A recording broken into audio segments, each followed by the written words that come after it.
حضرت عمر جمعہ پڑھا رہے تھے، امام حسین آ گئے. یعنی کہ وہ درویش آدمی نہیں، ملنگ نہیں جو ہر وقت ایسے کر کے، یہ وہ والا بندہ نہیں. حضرت عمر فاروق بڑے جرری آدمی ہیں.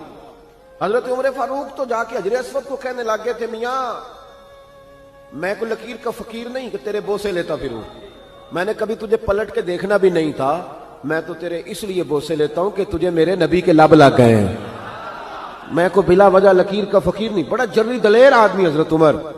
امام حسین آئے سیدھے حضرت عمر کے پاس. جب سیدھے ممبر کی طرف جا رہے تھے تو حضرت علی نے پکڑا امام حسین کو پیچھے سے، کدھر جا رہے ہو؟ تو حضرت عمر کہنے لگے، علی چھوڑ دے، میرا اور حسین کا معاملہ ہے، آنے دو. امام حسین آئے تو حضرت امام حسین کہنے لگے حضرت عمر سے، نیچے اترو، یہ میرے نانا کا ممبر ہے، نیچے اترو، یہ میرے. حضرت علی نے پھر پکڑا، یہ کیا کہہ رہے ہو؟ حضرت عمر کہنے لگے، علی وہ آپ سے تو بات نہیں نہ کر رہا، میرے ساتھ کر رہا ہے نا، کرنے دو.